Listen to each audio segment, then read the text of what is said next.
এক রাতেই কি জিন হাজির সম্ভব? সূরা জিনের শক্তিশালী আমল। জিন হাজির ও বশীকরণ আমল, নিয়ম ও সতর্কতা। সূরা জিনের বিশেষ আয়াতের আমল করার সঠিক পদ্ধতি। আসসালামু আলাইকুম। রহস্যময় এই পৃথিবীতে এমন অনেক শক্তি আছে যা আমাদের চোখের আড়ালে থাকে। যুগে যুগে সাধক এবং আমেলগণ পবিত্র কোরআনের আয়াতের মাধ্যমে আধ্যাত্মিক শক্তির সাহায্য নিয়েছেন। আজ আমরা আলোচনা করব অত্যন্ত শক্তিশালী একটি আমল নিয়ে, যা মূলত জিন হাজির ও বশীকরণের জন্য পরিচিত। অনেকেই জানতে চান, কোরআনের আয়াতের মাধ্যমে কি আসলেও কোনো বিশেষ শক্তিকে হাজির করা সম্ভব? আজকের ভিডিওতে আমরা নির্দিষ্ট একটি আমল, এর নিয়ম এবং সূরা জিনের ৬ ও ১৪ নম্বর আয়াতের ফজিলত নিয়ে বিস্তারিত আলোচনা করব। ভিডিওটি শেষ পর্যন্ত দেখুন, কারণ আধ্যাত্মিক কাজে নিয়মের সামান্য ভুল বড় বিপদ ডেকে আনতে পারে। ২. আমলের প্রস্তুতি ও স্থান নির্বাচন। যে কোনো আমল শুরুর আগে স্থান এবং মনের পবিত্রতা সবচেয়ে বড় শর্ত।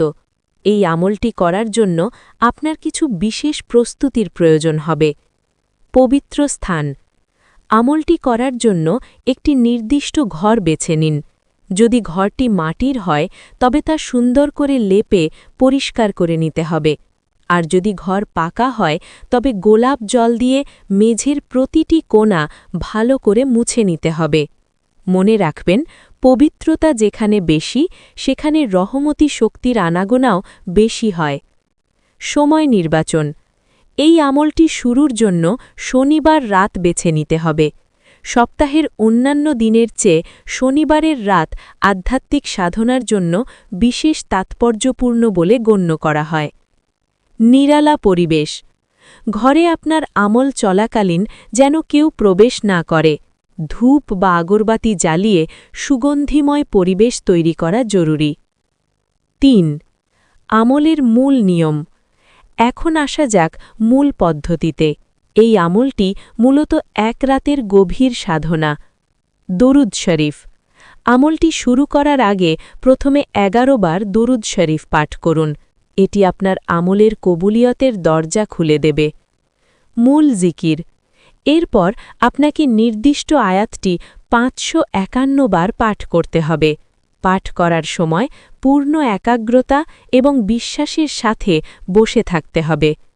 সূরা জিনের ৬ ও ১৪ নম্বর আয়াতের ব্যবহার। আয়াত ৬। আর অনেক মানুষ অনেক জিনের আশ্রয় নিত, ফলে তারা জিনদের অহংকার বাড়িয়ে দিত। ১৪। আমাদের কেউ কেউ আত্মসমর্পণকারী, মুসলমান, এবং কেউ কেউ সীমা লঙ্ঘনকারী। স্থায়িত্ব। এই আমলটি মূলত এক রাতের, তবে একই একাগ্রতায় আপনাকে পুরো সময়টা পার করতে হবে। ৪.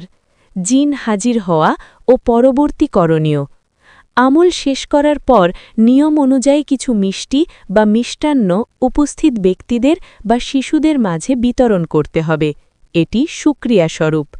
সতর্কবার্তা। আপনার আমল যদি সহি হয় এবং আল্লাহর ইচ্ছা থাকে, তবে যে কোনো সময় জিন হাজির হতে পারে। তবে মনে রাখবেন, হাজির হওয়া মানে চোখের সামনে বিশাল কিছু দেখা দেওয়া নয়। এটি হতে পারে কোনো ছায়া, কোনো সুগন্ধ বা মনির ভেতরে অদ্ভুত কোনো স্পন্দন।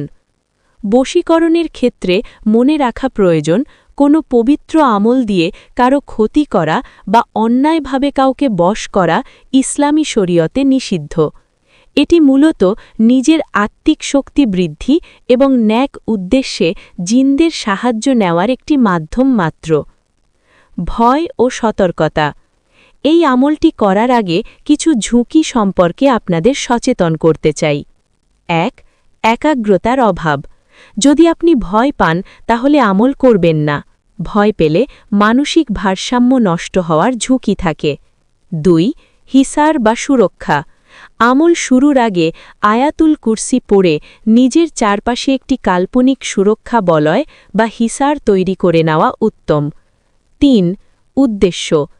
আপনার উদ্দেশ্য যদি খারাপ হয় তাহলে এই আমল আপনার নিজেরই ক্ষতি করতে পারে, তাই সর্বদা আল্লাহর ওপর ভরসা রেখে এবং ন্যাক নিয়তে কাজ শুরু করুন। আধ্যাত্মিক জগৎ অত্যন্ত গভীর। সূরা জিনের এই আয়াতগুলো আমাদের মনে করিয়ে দেয় যে জিন জাতি সত্য এবং তাদের মধ্যেও মুমিন ও কাফের ভেদাভেদ আছে। আজকের এই নিয়মটি যারা পালন করতে চান তারা অবশ্যই একজন অভিজ্ঞ তান্ত্রিক বা আলেমের পরামর্শ নিয়ে করবেন। ভিডিওটি ভালো লাগলে লাইক দিন এবং আপনার কোনো অভিজ্ঞতা থাকলে কমেন্টে আমাদের জানান। আপনি কি এই ধরনের আরও আমল বা রহস্যময় বিষয় সম্পর্কে জানতে চান? সাবস্ক্রাইব করে আমাদের সাথেই থাকুন। আজ এই পর্যন্তই। আল্লাহ হাফেজ।